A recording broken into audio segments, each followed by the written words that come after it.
আজকে আমরা conditional formatting এর বেসিকটা শিখলাম। এর মধ্যে অনেক রকম ফর্মুলা আছে, দেওয়া যায়, অনেক কাজ করা যায়। তো আজকে আমরা কন্ডিশনাল ফরম্যাটিং এর শুধুমাত্র বেসিকটাকে দেখব। তো এখানে আমার অনেকগুলো ডেটা আছে, 1100, 500, 750। তো আমার টার্গেট হলো যে আমি তাকে বোল্ড করলাম, হোয়াইট করলাম। আমার টার্গেট হলো যে আমি এটাকে এখানে আমার 500 সর্বনিম্ন যে ভ্যালুটা আছে এখানে সেল হাইলাইট করবে লেস দেন আমার একটা ভ্যালু দিতে হবে। তো এখানে অটোমেটিকলি সে দিয়ে নিয়েছে যে যদি আমার 800 নিচে যদি কোনো ভ্যালু থাকে সেটাকে আমরা light weight fill with dark red text.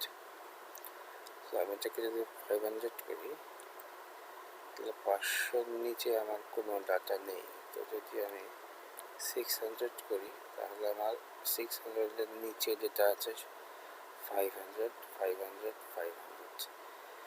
তো এই জিনিসগুলো আমরা ইজিলি ফাইন্ড আউট করতে পারি যে আমার নির্দিষ্ট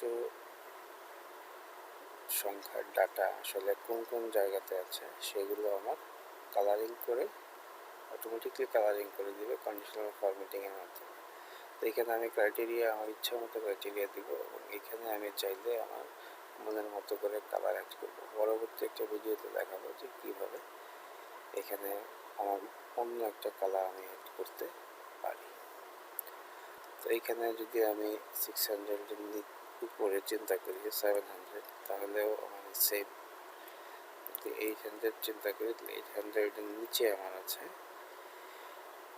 1, 2, 6টা ভ্যালু।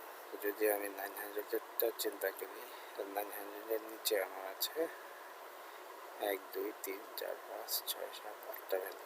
তো এইভাবে আমাদের বিভিন্নভাবে আমরা কী করতে পারি, কালার চেঞ্জ করতে পারি। তো এখানে এগুলো অটোমেটিকলি হয়েছে। তো আমরা চাইলে এর চেয়ে বড় কোনো ভ্যালু দিয়ে কালার চেঞ্জ করতে পারি।